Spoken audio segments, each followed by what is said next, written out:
So something that I wish I had known growing up, I think is that ultimately you're okay.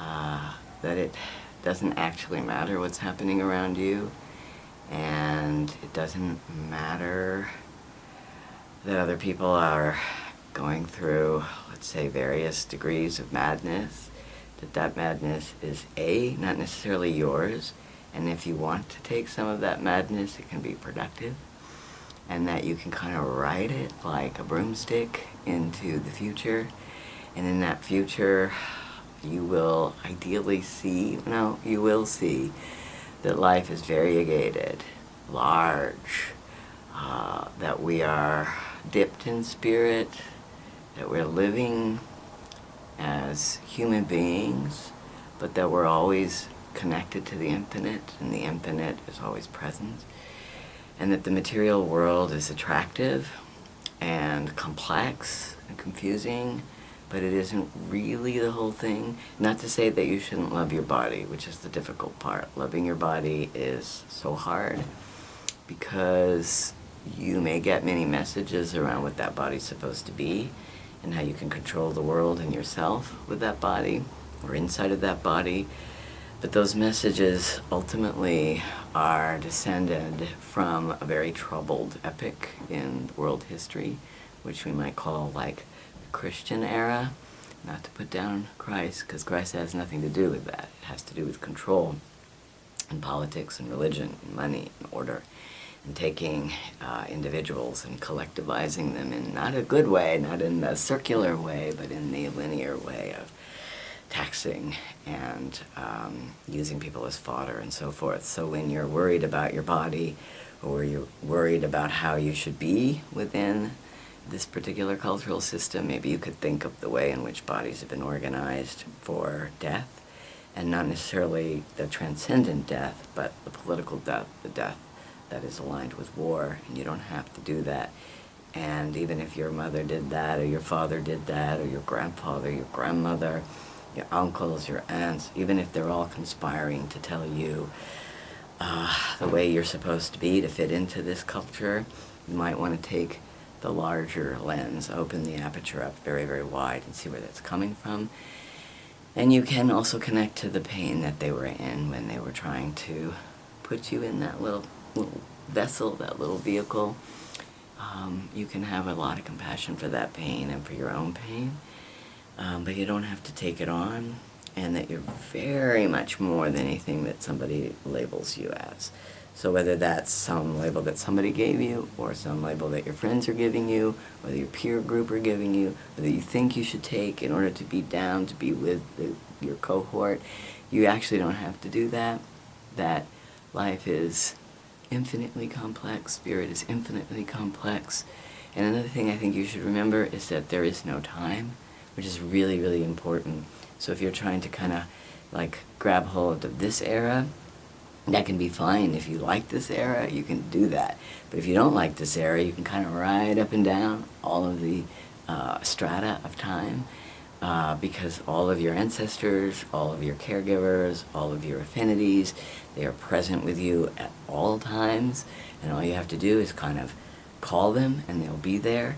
And you can also, and this is very important for you to know, you can trust what you're feeling. You can really just kind of look at your own body, inside the body, not outside the body, inside the body. And if you have a feeling, you can ask yourself, well, what is that feeling? Where is that feeling? What is that feeling trying to tell me? And that's very helpful for you to kind of come into, the present, so you can navigate this very complicated world. I also kind of wish that people had told me, like, when you're sitting there watching the moon landing, after that, it's going to be rough. Okay, so after they started walking around on that moon, all bets are off, Literally, I know it seemed amazing at the time, or like this feat of mankind, but it was a kind of total disruption of the entire system that human beings, unfortunately, took it upon themselves to create. And I guess in the wider picture, that's just part of it. You may be living in a particular stage of end times, and so if you think it's difficult, if you think it's confusing and complicated, it is, and that's okay. You can kind of navigate if you can see the bigger picture. And I would implore you to consistently look at the bigger picture versus, you know, what they're doing and what that person's doing and what those people over there are doing and how you were excluded from this or invited to that. That's just, it's not real. It's not real. You have to understand that's not real. And the last thing I would tell you is that you're special and you're not special. If you could put those two things together, you have a very particular glow, you have a very particular purpose, you have a very particular destiny, and you're like everybody. You are absolutely no different than anybody. And so if you can create that understanding that you're part of this matrix, and everybody around you is part of this matrix, and that's not to disqualify you from specialness, I'm not saying that, but that if you can see other people's specialness and not get jealous, not get envious, and not try to like fight for what they have, it's just really hard. I'm going to tell you, it's going to be very hard. But if you can do that, you will be all right. In fact, you will be perfect. And you will be able to fulfill that thing that you came here to do, which you know is in your body. And your body will tell you, just follow your body. Follow your heart, follow your gut. You can know when things are leading you in a kind of like not so good direction. You can know that right now. So if you're 14, 21, 93, you can know this is not the path for me. And you can kind of, come back from the path. And if you kind of feel out the right path, your body will open up. You'll feel surprised, happy, delighted, open, embracing. That might be the right path. And you can just kind of like keep doing that. And if you're sad, cry. If you're mad, get mad. It's really okay. You do not have to be in a state of perfection. There is no such thing. Unfortunately, we have all these images of perfection that, in my mind, I'm telling you now, as an old person looking at you as a young person, are based on that kind of like familial wound that sometimes gets like, how can we say, coalesced in the body of Christ, or in the pain of the ancestors, or the like trauma of the many holocausts, you know, the many major holocausts that are on this planet. And sometimes we identify with that maybe more strongly than we need to. Kind of can walk alongside things and not have to be in things. So I guess I would tell you, try to be in the body, because you got to be here. You chose to be here. This was your, choice. You came into this world. But then kind of see your spirit, see if you can put them together, and try to find like-minded friends, affiliates, people who see you. And if people don't see you, move on. Don't take anyone's advice. Don't listen to anybody. Read a lot. Learn from others' mistakes and try them out yourself. I would say lean into the things that make you uncomfortable. They make you uncomfortable for a reason. Also, perfect your dumb face. It's very helpful. It's a face that is completely dumb and non-aggressive. And try to disarm people through that, and you can find your inner power. Do you mind sharing your dumb face with us?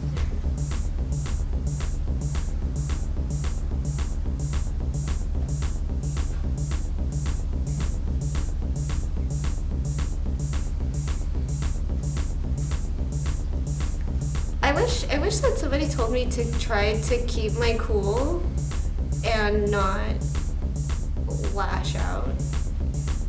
But I also wish that I was given the tools to lash out in a way that wasn't so aggressive. I think that I wish that I was given more tools in terms of being able to show somebody where my inner power is. I still don't really know that. I'm trying to figure it out.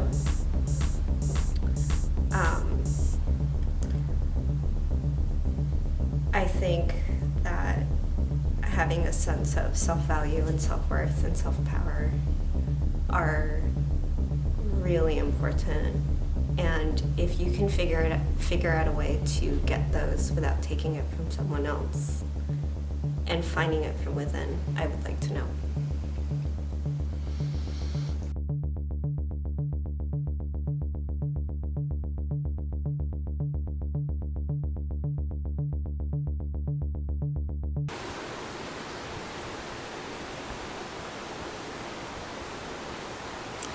I wish I would have heard that I was completely perfect as I was, and that I didn't have some fatal flaw that I had to spend all my time masking. I don't even know where I learned this idea. It was some convoluted version of original sin, but I grew up thinking that there was something terribly wrong with me and that if anyone got too close they would see it and I would be excommunicated. And I spent a lot of time trying to mask who I really was based on this belief that was abstract and untrue. So I think I wish someone would have just said, you're fine. I accept you. There's no piece of you that is unworthy or shameful or wrong. Other people are like spiders. They're more afraid of you than you are of them. So just talk to people. Don't be so in your head worried about what they think about you, worried about if you're gonna say something wrong or do something wrong or are too weird to just be considered acceptable or cool or likable or whatever. Just know that in any social interaction you are having, the other person is just as scared, if not more scared than you are. And stand in that power and go, then I have the ability to bridge the gap. Always do what you can to bridge that gap between you and another person. And don't stand around waiting and wishing that someone else would bridge the gap. The person to bridge the gap is you. Other people are scared too. Just reach out to them and let them know that they're safe with you and that they can share with you and that you are going to be there and you're going to listen. We all share one huge collective unconscious, so there really is no other person. They really are just a facet of yourself that you have yet to come to know.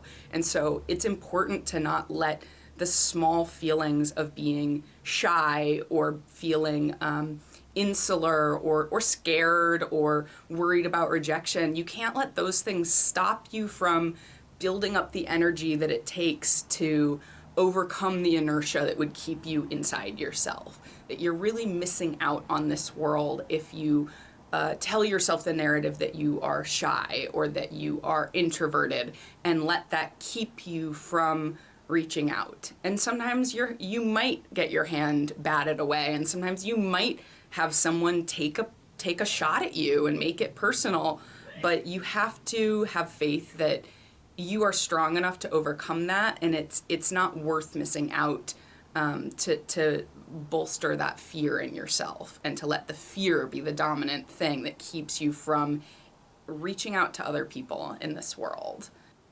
You are more than just the sum of your accomplishments. You can't let your self-worth be dictated by what you are or are not producing.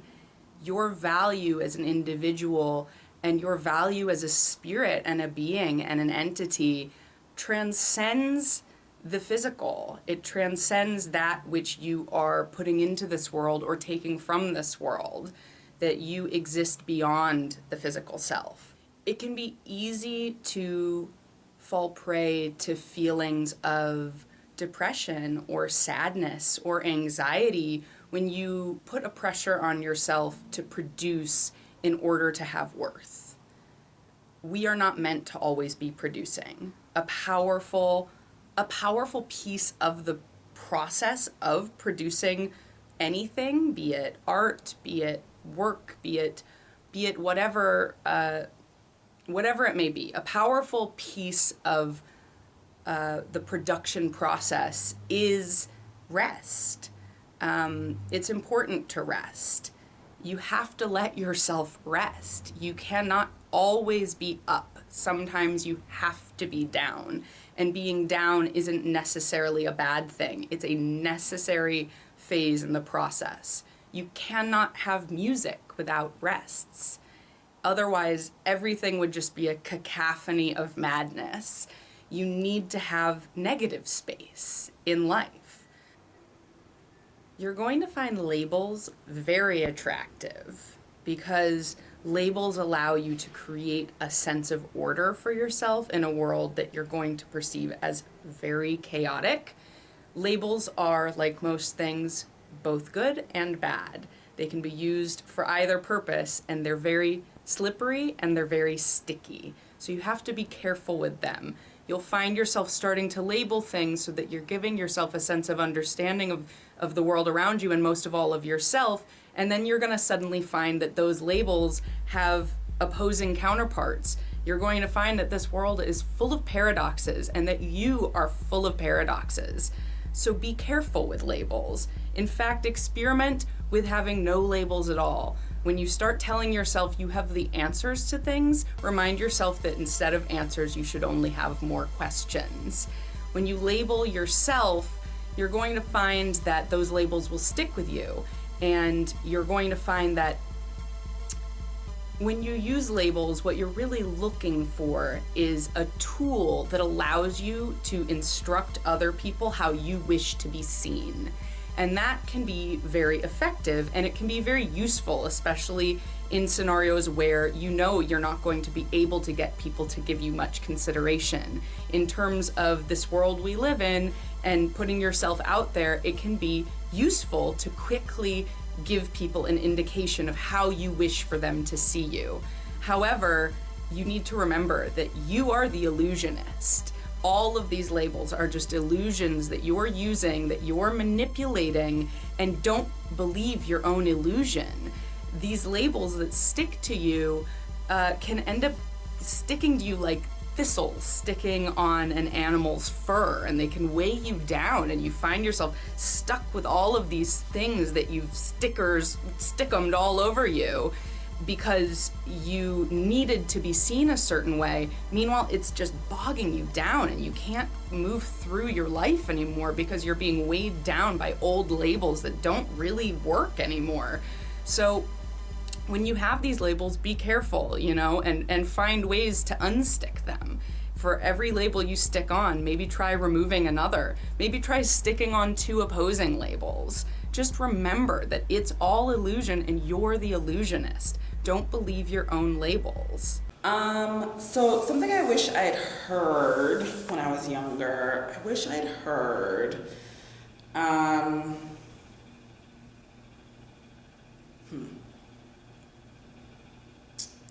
wish I'd heard more people in my life, more people, women in particular, but really of any gender, sort of embracing the kind of like oddity and strangeness and oddness of their bodies in the exact moment that it was existing in, however it was existing, and not being in this sort of constant like anxiety, just not hearing constant sort of like, here's all the things we have to do to change our bodies, make it, different, bigger, smaller, stronger, lighter, darker, whatever. I just wish I'd heard more of that. I wish, it's like it seems so simple, like we're in a moment where it's like body positivity, like everyone talks about it. I can go on about my feelings about that work, the weird commodification of that shit. But I think that like just hearing like, this stomach is great. These thighs are cool. This hair is awesome. You know, like in that moment right there, from lots of different people, and not just as sort of a antidote to a bad thing happening, but just as like a norm. Like, this is just how we do. Yeah, I wish I'd heard more of that. I mean, it's things that I've like worked really, really, really hard in my own life and in, you know, my communities and things like that to embrace and to believe. And I'm glad, you know, for the people that I've met along the way who kind of like have shaped those things in my adulthood, but I wish that wasn't like such an uphill battle. I wish I could have, heard it more and heard people just sort of celebrating those things and unapologetically so. You know, I just spent a lot of time watching people be in a constant sense of like, here's all the things that need to change. Here's all the ways that it's inadequate. Here's all of the problems. Here's all the flaws. And I wish I'd heard more of just, not even just acceptance, but like just full on like, yeah, like celebrate. I think that would have been really great to hear. And especially as like a young kid, it's just so, you know, there's like so much about being really young and then like puberty and all stuff that's just like devastating, confusing, regardless. And to sort of add being like a weird fat kid into the mix, I just think about how important and lovely it would have been to hear more people sort of, being invested in that and being invested in kind of, I don't know, giving themselves some nurturing and that being like a positive thing. And I guess maybe even if you do feel bad or have like are hard on yourself, that even that you can sort of do in a like nurturing way and sort of like be nice to yourself instead of like shaming, like just the extent to which so much of like, you know, the cultures around things like exercise and, you know, even like health or anything, you know, go to the doctor or whatever, is like so deeply invested in shame. I do these things because I'm ashamed of, you know, I'm ashamed of myself if I don't, versus like I move around because it feels great, and I, you know, go to my doctor's visit because I want to like be real excited to like take care of my lungs or like whatever, versus like, oh, I'm such a fuck up, or like, oh God, I ate that thing that was so terrible, or whatever. It's so hard to do, you know, I mean, it's like everything in the culture. I would say it's like, you know, it's really hard to be like fat and poor when like everything in the world is telling you to be thin and rich or else you suck, you know. And so it's like I get how hard it is for, you know, individuals in my life to have like even the amount of self-acceptance and love that they do have, but I still, you know, wish I'd had access to more of that on a daily basis, and ways to sort of find it easier to combat what was going to be going on all around me, regardless what I was going to like see in a magazine or like watch on TV or whatever, to be able to like have more skills to kind of filter that out. I kind of like learned that on my own, kind of figured out, I was like, I'm not going to make it if I like take all this in. And I'm glad I learned that, but it took, you know, so much like internal work, like time and energy to do that, that I sometimes am like, I wish I'd had spent my teen years doing something else, you know, other than like scraping together a little bit of self-esteem, you know. So, like I could have gotten a lot done. I had other ways to spend my time. That's not all I did, but it does. It takes up a lot of energy, and you know, it's just like there's this adage. It's like kind of whatever, I've heard it a million times, but it's like really, really true. It's like if you think about like the amount of time and energy that people in general and women in particular spend like sweating how big or like their bodies are, like think about the shit that we could do if we were not spending our time doing that. It's like an enormous amount of time. And I think about that even now. It's like people around me who just like the amount of time like dieting and like obsessing and being and all this, and I'm just like, it just looks exhausting even to look at, and I just can't even, I don't know, I'm glad I don't spend too much time on that shit anymore, but yeah, I wish that as a kid it was easier to kind of come to that, and that was just sort of, that wasn't like a fight to get to, because I was hearing like, your body's great, it's cool, like bodies are great no matter how they are, you know, bodies are gonna change and be weird and like mess with you and whatever, and that's fine too, you know, like rather than just this like abject fear all the time of whatever. Yeah. So one of the things that I love about my body that, you know, it's obviously taken some time to get to this point, but now that and art has actually helped me a lot with this, is like I move in a really unique way. And I've learned this because I do a lot of like performance video stuff, so I like am watching my own body move all the time. And and a lot of it, it's like it's moving in these very unique ways. It has to do with like the fat that it has, and the pain in my hip, and the this and the that, whatever. And all these unique things, it's like it has like a rhythm that's very unique. I don't see it on other people.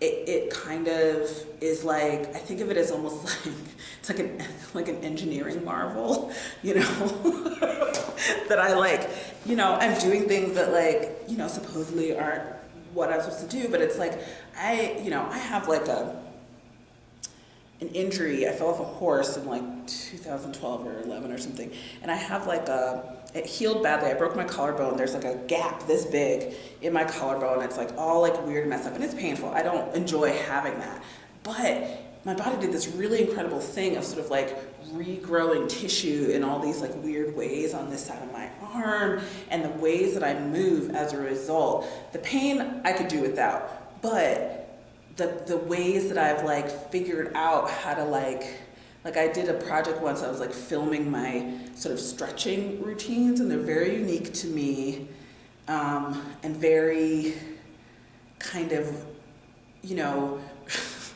because there's so much flesh, right? There's like rhythm even when I'm not like bouncing, because that's just like what my body's gonna do. And I love it. Like it's really interesting. It makes things visually happen that I don't even have to like try to do. Like I was looking at these videos of like this modern dancers who are like doing all this like you know, like working really hard to make their bodies do all this like unusual shit. I was like, I do that just by like getting up in the morning and like walking across the room. And it's really, I don't have to fucking try. And I love it. I actually really love it.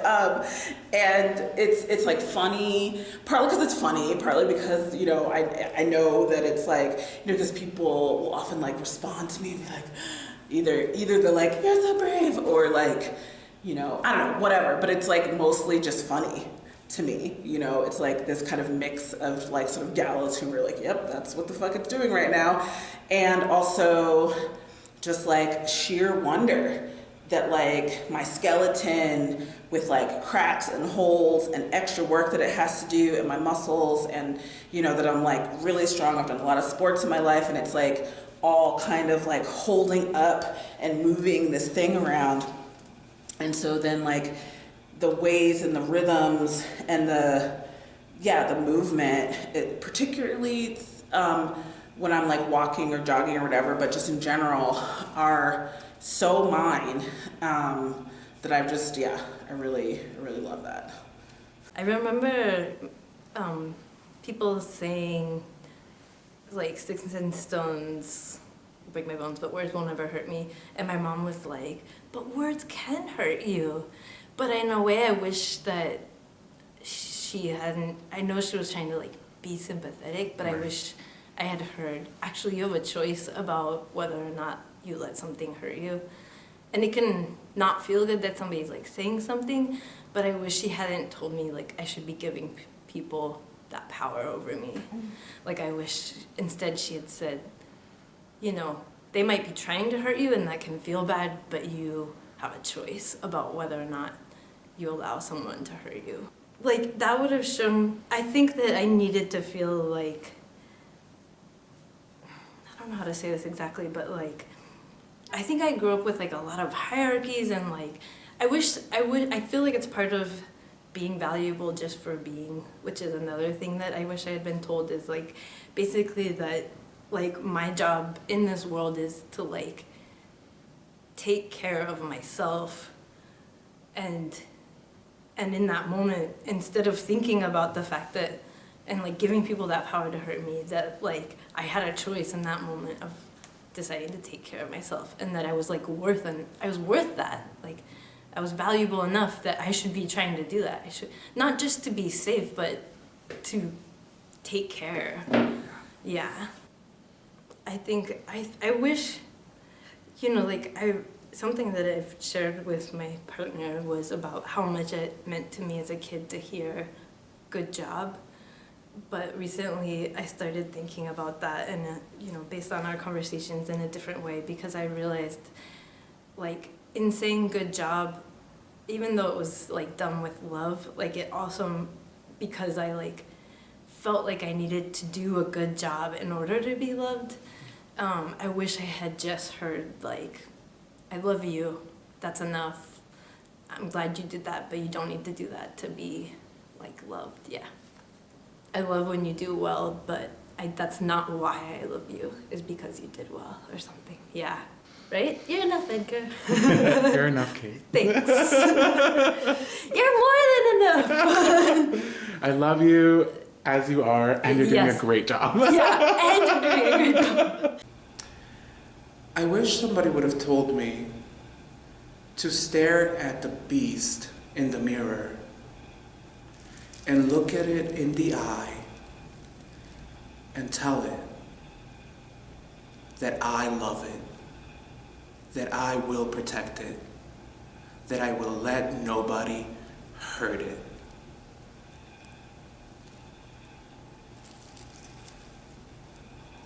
You're weird, and I love you because of that. Wonderful.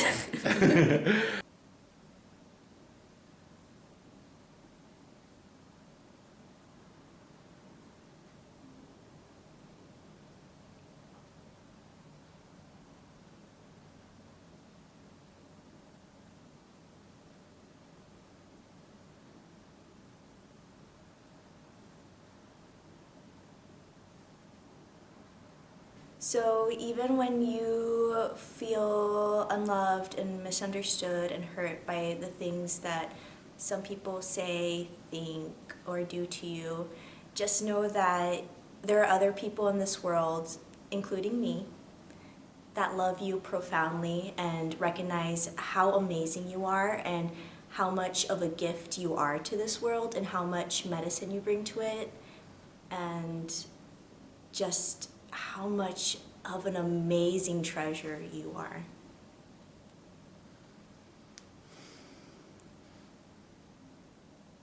It's really fun to be naughty. No matter what other people say, it is so much fun. And then, yeah, so that's definitely one. Naughtiness is the best. And then, let me see, something else.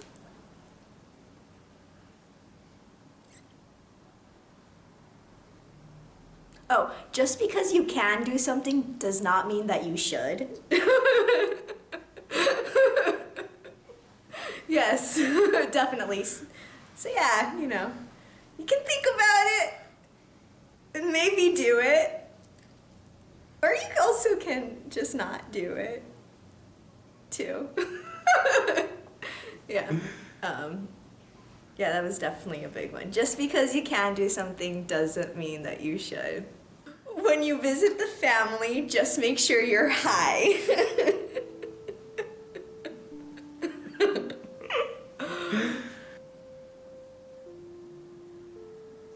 I wish that someone had told me that it's important to feel supported and to cultivate a sense of feeling supported so that you know what it feels like and you can go to that feeling. When I was living in LA, I decided to move back to Oklahoma, and I was really worried about my art career, and I thought that I wasn't going to be an artist anymore, that no one was going to pay attention to me because I wasn't part of the LA art world anymore. And the opposite happened. I moved back to Oklahoma and started really feeling supported by the indigenous communities here, and then was invited by indigenous communities in Canada to come and perform, and I felt even more supported. And it's sort of like once you start having that feeling, it just generates more and more and more of that feeling, and then you can share that feeling with other people. You are different and you belong. Your difference doesn't make you separate from us. We honor the diversity of all experiences. I can still love you even if we feel different, even if we experience life through different senses, if we focus on things that do not connect, if we have opinions that are different, if we eat different things. All of these things do not mean that we cannot connect and belong to one another, with one another. I wish someone had told me about how my body is a system of energy and it needs to be taken care of. I am sensitive. I pick up people's emotions, their energies. I hear words, I hear thoughts, I see pictures. I wish someone had told me that these things were normal, that they were part of human experience, so that I didn't spend so many years feeling like I was losing my mind. Growing up, I wish I would have heard more about the reality of magic, not just as a storybook or as something in my imagination, as play, but that actually it's something that we've been doing since the beginning of mankind for centuries, and that there's so much knowledge and wisdom out there, people that have come before us, and books, practices, techniques, all of that. I think that instead of being told that things in my imagination weren't real and was kind of silly and should be in a separate container from the rest of this hard-edged reality, instead I wish I would have known that there are many worlds, many realms, multiple dimensions, and magic is just an inherent part of it. And the more we know, the more we can navigate, and the more power we have. Something I wish I'd heard growing up. I'm going to respond with what's most in my head right now, which is there's a place for you. And I really wish, what that is symbolic of is I really wish I'd had more active mentorship. I've had really amazing mentors in my life. I've had people who have, and people I've both met and people I've never met, and people I've met only briefly or through their work, their writing, or their activism, their art, their work as educators, their work spiritually. But then some people I've had like really beautiful long-term relationships to, different aunties, different tias, and you know, different chosen family who've really loved and mentored me. And the reason why I feel increasingly something I need to write about and create space around is, and I used to feel guilty about one of these feelings because it's very relatively easy for me to honor folk and to be able to articulate who has shaped my journey, who has made a path forward, who has made this life possible. And that to me feels good, it feels traditional, it feels like it honors, it feels it brings things back into alignment, it feels it erases, that sounds a weird phrase, to erase the amnesia, but I'll roll with it for now. It restores memory, it restores a sense of the multi-generational, which is how I came up, how I grew up. And so that feels good. The thing that I've been hesitant to talk about because I don't want to feel like it erases or displaces that truth of how many people have shaped me, have trained me, have created space, have created the critical and theoretical and practical and creative and spiritual ancestral ways for me to be in the world that are in alignment with my good and our good. That's my center, that's the focus. That said, one of the things I feel, and I really do feel I need to talk about that more and write about it and create space for it. So that is definitely part of the huge work that I know I'm here to do, and I've been feeling more keenly in the recent years. With that, in tandem with that, sort of maybe spiraled with that kind of helixed is feeling really unmentored and feeling really at earlier stages of my life, or even through to this day, feelings of, and not just feelings, but like a definite accuracy that so much of my life has been coming up without mentors, coming up into the world. And what I mean by that is, well, I really want to deeply honor my families coming up, and I really want to honor everyone who did any bit of good in terms of shaping me. There were ways in which, if I had had someone really say to me, you know, you can be an artist and that's okay, and and on so many levels, both in terms of identities, in terms of passions, in terms of politics, in terms of how to economically stay alive, in terms of how to really go for my dreams and how to do every little bit of what I've done, I feel, and not in an egocentric way, and I want to be really clear on that. It doesn't mean that we don't have, especially living in the US, some bizarre sense of individualism that can be really toxic that we need to work through. We all, not everyone, a lot of us need to work through that. Probably the majority of us, things that we just got here on our own, and that no one else has made this journey possible. That's bullshit, that's toxic. But more what I'm talking about is most, if not all, actually some people definitely reach out to me, but it feels like all, even though I think it's more like most, is it feels that most or all of the mentorship I've received has been me actively seeking it out in like very keen, clear ways, or sometimes really confused, meandering ways that were eventually, in hindsight, very clear, perhaps. But yeah, like I really wish I'd had people who like when I was a little kid and in whatever gender fabulous way I came into this world and the politics that I had and the sense of justice and ethics and my creativity and my kindness and like I was a really soft, sweet child and and my family did make a space for that to the extent that they could, and I'm deeply appreciative of that.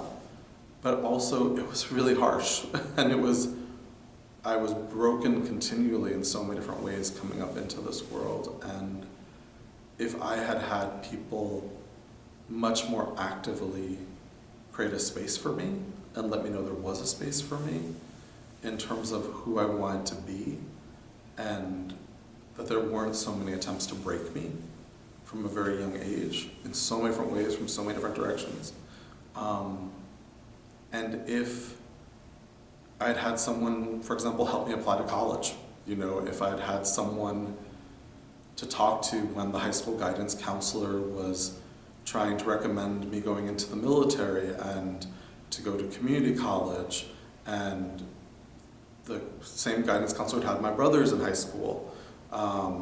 And so it was just expecting me to be a high school dropout. And so when I was like slated to be the valedictorian of my high school and taking AP classes and National Honor Society or whatever it is, National Merit Scholar, whatever those things were, like, you know, still being like, oh, all your fallback schools, those should be your reach schools. Like, you're actually going to college? Like, just like when at whatever level, or when I was, you know, in elementary school, was being tracked, like the most of my family was, into remedial or special ed classes, when that wasn't where we needed to be. So I feel like on all the different levels, from little kid time through my adolescence into adulthood, like what it meant to be in college and to feel crazy all the time. Like I was like inadvertently code switching. I had to relearn how to speak English again. I had to, like, no one in my family had gone to college in a way that most people supposedly go to college. You know, like, there had been my brother, but that was a very interesting, strange, beautiful journey, I guess, maybe. And then my father, and it wasn't like my mom did go to community college at some point later as an adult, but my dad was a high school dropout. He was kicked out of the neighborhood by the police, basically, for being involved with gangs, and told they would like lock him up for good this time. And there was just so much deep, deep policing of us, and so many different ways. Or my brother, yeah, there's just so many different things. But basically what I'm trying to say with that is like, I feel like almost all the things that I've done, I've definitely done it shaped by others, but I feel like so much of it is like I had to really reach out and find my mentors. And I really wish, like, I don't even want to reduce it to positive messaging, but I would have definitely appreciated more of that positive messaging in an intersectional, anti-oppressive, identity-affirming way. And I also would have really just appreciated at various points people being like, hey, there's all this funding that can help you pay for college, and, you know, there are these additional academic programs on campus, or, you know, even when I was in my MFA, like, hey, here are some things that you can apply for, you know, to win awards that are age limited, and you're at that age and you should go for it, or here are like monies to go travel to present at a conference, or, and not just economic or career opportunities, but I feel like just so many things, like, I feel I've had to fight really hard to figure things out on my own, and or with a lot of other folk of color who have also felt both deeply loved and supported by all the mechanisms folk who've gone before have created, and that people that we know, but also feeling really deeply unmentored, and really feeling that we've had to fight really hard to figure out how to survive and get through and succeed, you know, in oppressive systems, and how to build a life. So I will say, as a way of wrapping up, which might sound, I don't know, contradictory, is even if no one is actively mentoring you, even if no one is, or or you're not aware of how people might be mentoring you, or you're not aware currently of who are the people who would lovingly support you in your journey, or what books might be inspiring, or how someone's life might be a model for you, or a critical or artistic or activist or educational framework that helps you get through all these systems and transform them and overturn them, is that one, there is a lot of good stuff out there, and there are people who are willing, even if it's only for a few minutes, to help you figure out these things, and that if you go searching for them, you'll most likely find them in some way or form, and you can find other people who are seeking those things, and that it is possible to not feel so alone on your journey, and that, you know, hopefully we can create mechanisms of mentoring that really do fully reach out to like our peoples in all the ways we want them to. And I know that's something our communities are trying to do, so I want to honor that. And I think finding spaces where we can say, like, I feel deeply loved and held by my people, and I also feel really sometimes abandoned, and or I don't know how to move forward. I've got this great analysis now, but no one's telling me how to apply to grad school, or I've got like a really good sense that it's okay to be like a queer Chicana, but no one is telling me how to publish my poetry. They're just saying that poetry's nice. I'm like, that's nice, but I want to be published and make my life being a poet. And there are queer Chicana poets who are creating life through their writing, you know? So I think for me, like, one second.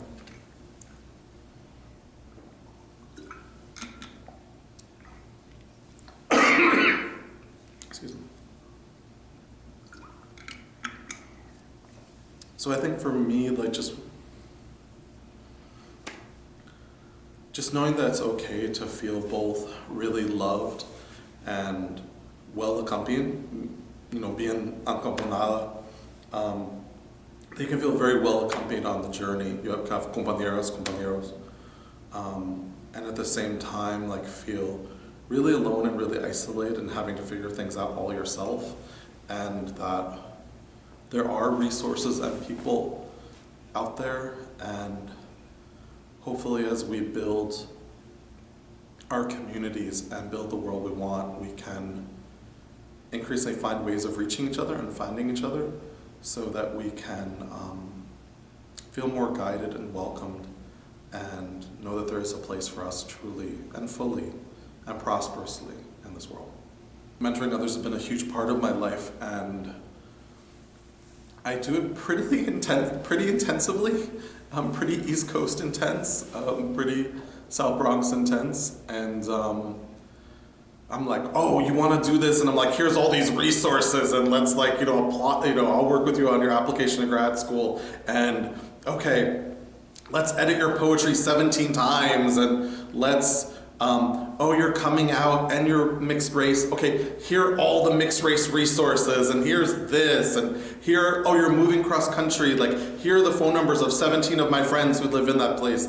I feel, even though I have been lovingly mentored, and I want to honor that, and I've also really felt really unmentored, and I've had to figure things on my own, is I try and really actively, not just mentor, but support others in their dreams and their journeys and their figuring out of identities or working through being survivors, whatever it is. Like, I feel like I very actively love people. Like, I show up in major ways, and I think that's part of what I think I want to, maybe it's actually 3 braids rather than like 2, is being mentored and wanting to talk about who's created space for me, feeling really unmentored in very real ways, and then what has been my journey forward with that, and how have I tried to actively mentor, particularly womanist and queer trans folk of color and indigenous folk. Like, how has that been, like, very important for me? Like, when I meet a young woman of color and she's like, I want to go to college, I want to go to grad school, but my family doesn't want me to travel far away unless I'm married, or this, or whatever it is, or maybe I'm in the closet and I have to figure out that, you know, and not to make particular stereotypes on that, but more like, I'm like, oh, you want to figure out how to move? Okay, let's get you some funding so that your family won't fight you on that. you know, or no one's mentoring you on how to get funding, period. So like, let's do that. And I feel particularly when we can feel really both simultaneously connected to each other, but really isolated in the digital age, where we do have this social media reminders that people exist, and we can click that we like and heart them and all those things. Like actually spending one-on-one time with someone in person or over the phone or whatever it is, you know, audio, video chat, and to really give to that person in a major way. And to be like, here are resources, here are skills. I can look at your materials, I can show up. I feel the more that we can show up for each other, I think we'll feel less alone in this journey.